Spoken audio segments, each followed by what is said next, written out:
I was in Positano for an architectural survey when the blinding Mediterranean sun hit a familiar face across the square. My heart did not stop. Instead, it turned to ice. It was Tyler. He was the man I had buried 2,920 days ago following his fatal maritime accident. But he was not a ghost. He was a wealthy expat, laughing with 3 children and a blonde wife. The man I had mourned for 8 years had not drowned. He had simply traded my sacrifice for an Italian villa and a secret life. Drop a comment and let me know where you are listening from and what time it is for you right now. I would love to know who is part of our community today. I walked away from that piazza with a predatory stillness. The Amalfi breeze was warm and it smelled of lemon trees, but inside my chest, a winter had settled in that no Italian sun could touch. I did not confront him. I did not scream. I did not cause a scene that would have made me look like the unstable one. That would have been emotional, and I was finished with being moved by emotion. I needed to be logical. I needed to be precise. I reached my hotel room, and I closed the door on the world. No breakdown followed. No tears hit the floor. I did not waste a second asking why he had done it. The why was standing in that square, vibrant, tanned, and free of the burden of the life I had been carrying for him. He wanted a fresh start, without the weight of his aging parents or the debt of our past, and he had used my loyalty as his getaway car. I sat at the small mahogany desk, and I opened my laptop. The screen glowed in the dim room, a digital sunrise made of facts, numbers, and quiet retribution.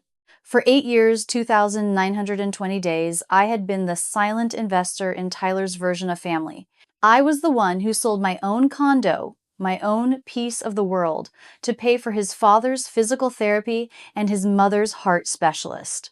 I was the one sleeping in his childhood bedroom, surrounded by his old sports posters, while he was tucking his secret children into silk sheets in a villa. I opened my bank's primary dashboard. $4,000. Every month, on the 1st, that amount was siphoned from my savings to pay the mortgage on his parents' house in San Francisco.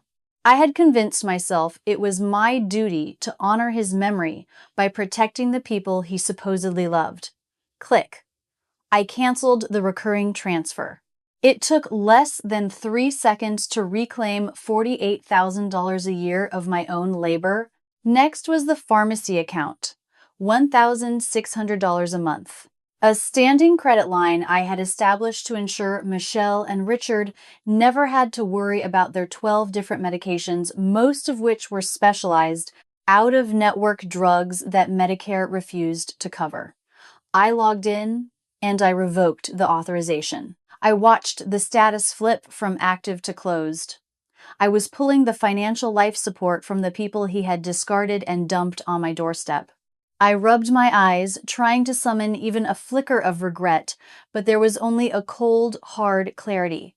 This was not a breakdown. It was a balance sheet. I realize now that my love for him had been a high-interest subscription service, and I had been the one footing the bill while he enjoyed the perks elsewhere.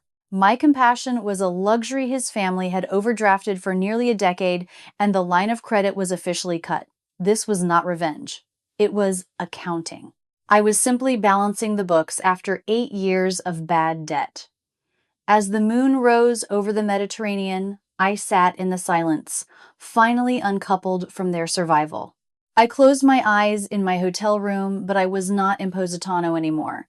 I was back in that house in San Francisco, the one that had become my sarcophagus. For 8 years, exactly 2,920 days, I had slept in Tyler's childhood bedroom. I was a 34-year-old architect, a woman who had designed skyscrapers and modern complexes. Yet I was resting my head every night on a twin-size mattress under faded sports posters. The smell of that room was a permanent mix of stale dust and the antiseptic sting of home care supplies. I had turned my life into a monument for a man who was not even dead. I kept that room exactly as he left it, a self-imposed shrine where I punished myself for a loss I couldn't understand, clinging to the only physical space that still felt like him. When the medical bills started piling up like a mountain I could not climb, I did not hesitate. I sold my own luxury condo, the one I had bought with my first major commission, to pay for Michelle's surgeries. When Richard suffered his stroke, I did not just give them my time.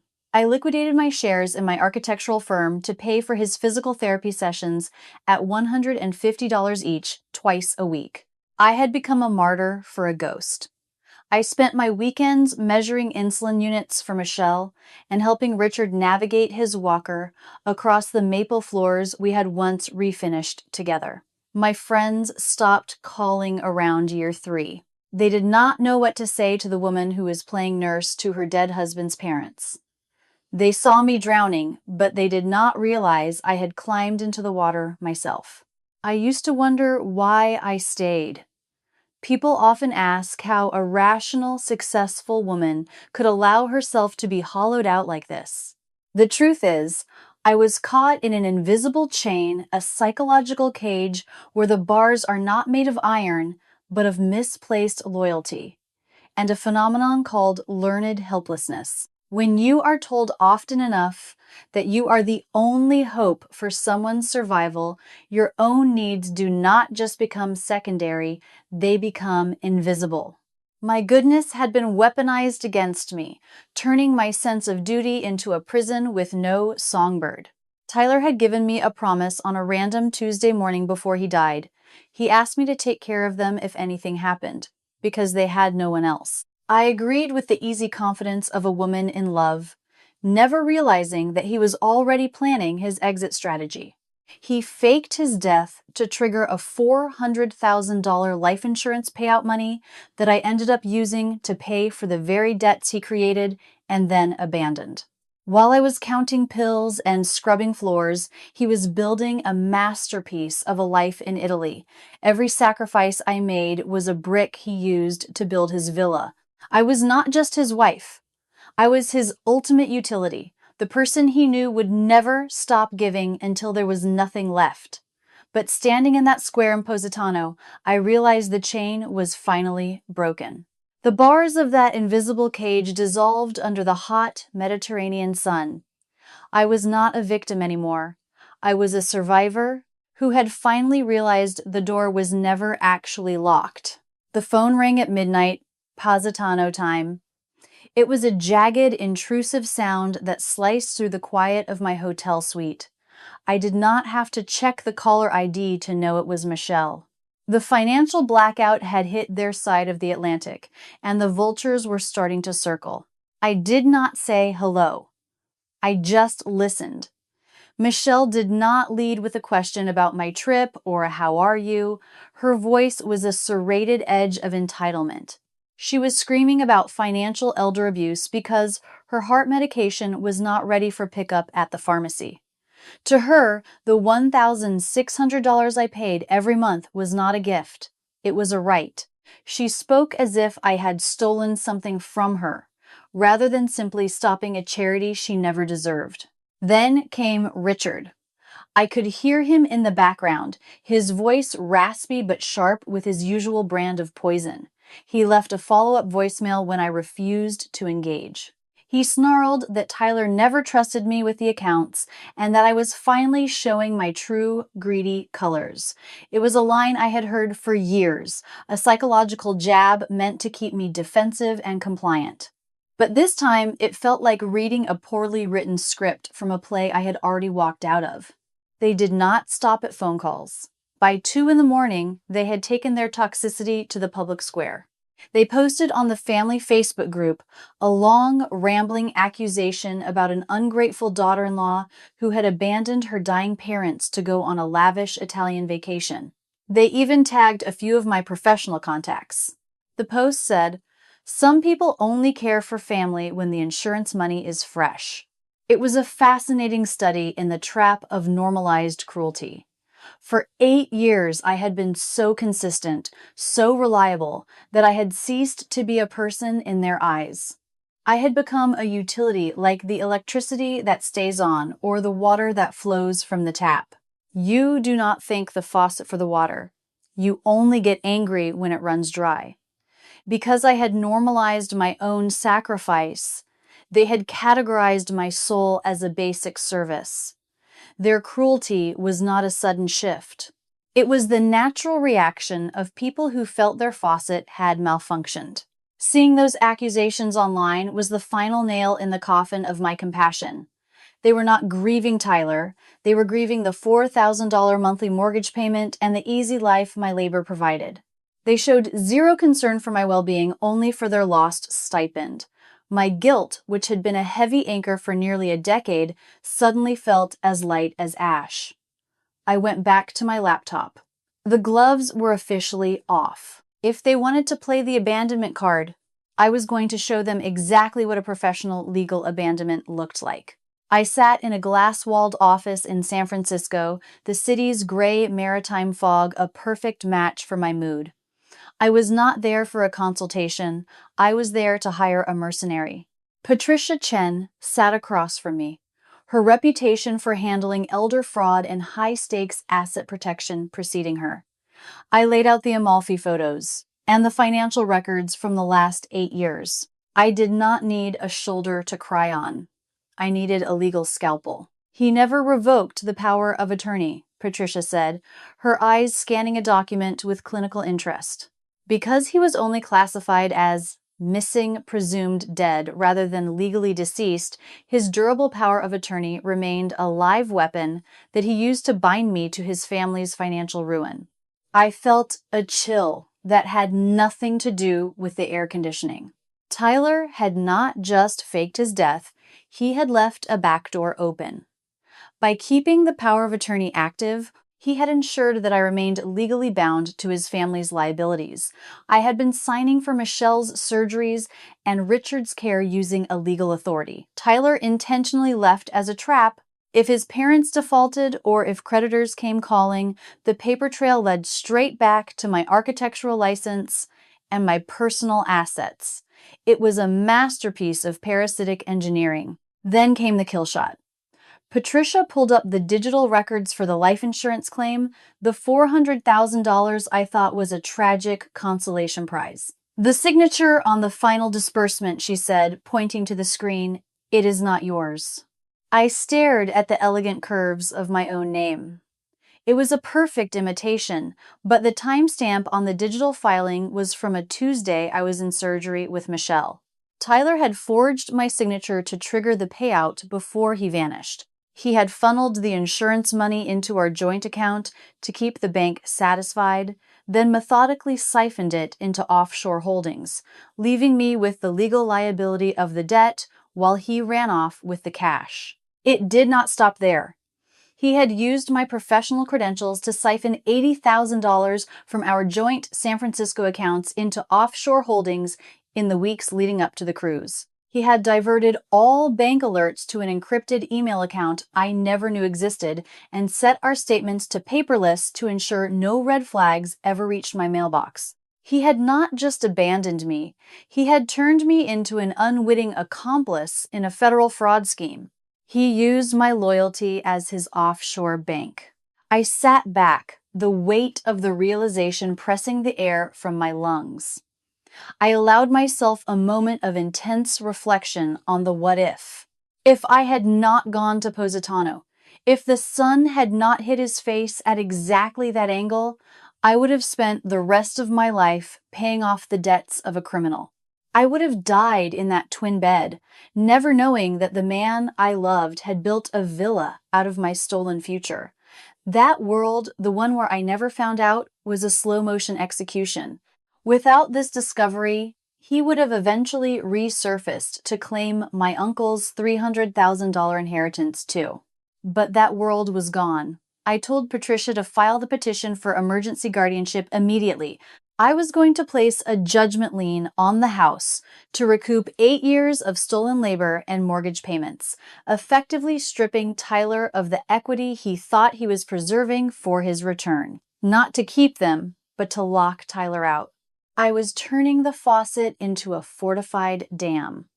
I was done being the anchor for his secrets. I was going to be the storm that leveled his house of cards. The wheels of international justice turned slowly, but with terrifying certainty. It took 14 months of quiet cooperation with federal investigators and Interpol before the trap finally snapped shut in Italy.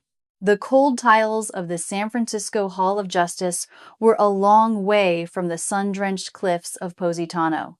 Tyler sat at the defense table, his Mediterranean tan fading under the harsh fluorescent lights, looking less like a Tuscan god and more like a cornered animal. He had been arrested by Interpol and extradited to face federal insurance fraud and forgery charges. Behind him, Michelle and Richard sat in the gallery, their faces etched with a bewilderment that had finally curdled into desperation. As the recess was called, Michelle intercepted me in the hallway. She did not offer an apology for the Facebook posts or the late-night vitriol. Instead, she grabbed my arm, her fingers trembling. "Kayla, please," she whispered, her voice cracking. "You have to help him. Think of the family honor. Think of his children in Italy. You're the only one with the resources to fix this." I looked at her, and for the first time in 8 years, I did not feel the urge to soothe her. I did not feel the weight of her fragility. I realized that their entire world, their honor, their comfortable home, their very ability to look down on me had been a rented illusion. Their power was not a result of their status or their name. It was a basic service I had provided. I was the one who had funded the illusion of their authority with my own blood, sweat, and bank account. Now that the faucet was dry, they were discovering that an empty wallet holds no authority. I reached into my bag and I pulled out a single, meticulously prepared document. I did not hand it to her. I handed it to Tyler's lawyer as Tyler watched, his eyes wide with fear. "This is an invoice," I said, my voice echoing with clinical precision. "It covers 8 years of 24/7 caregiver services at a conservative rate of $25 per hour. It includes the reimbursement for $96,000 in mortgage payments I made on a house Tyler had no intention of returning to. And it factors in the $80,000 Tyler siphoned from our joint accounts. Using my credentials, the total was a number that made Michelle gasp and Tyler's lawyer turn pale. I am filing a civil suit for unjust enrichment and seeking full criminal restitution," I continued, looking Tyler directly in the eye. The federal investigation had already unearthed encrypted messages on Richard's old tablet. They had known Tyler was alive for years, whispering to him across the ocean while I bled dry to keep them comfortable. Their bewilderment in this courtroom was just the final act of a long-running family lie. The insurance company is already clawing back the $400,000 you stole. By the time I am done, you will not just be a felon. You will be the poorest man in the federal system. Across the hallway, I saw Vanessa, the blonde Italian wife. She had flown in for the hearing, but she was not standing by her man. She was talking to a process server. She looked at Tyler with a mask of pure disgust, and she handed her lawyer a set of papers. She was filing for divorce before the first witness could even be sworn in. Tyler reached out a hand toward her, but the bailiff pulled him back. "Kayla, please," Tyler choked out, finally finding his voice. "I am your husband." I adjusted the strap of my bag, feeling the lightness of a debt finally paid in full. "You died 8 years ago, Tyler. I am not your wife. I am your reckoning." I turned and I walked toward the exit, leaving the ghost of my marriage to scream at the silence. I am sitting in my new apartment in the north end of San Francisco, a space filled with light and high ceilings that make the 2,920 days I spent in Tyler's childhood room feel like a fever dream. The air here does not smell like antiseptic or stale dust. Instead, it smells like fresh espresso and the salty, sharp promise of the harbor below. There are no pill organizers on my kitchen counter, no walkers scraping against the floor, and no ghosts watching me from the corners of the room.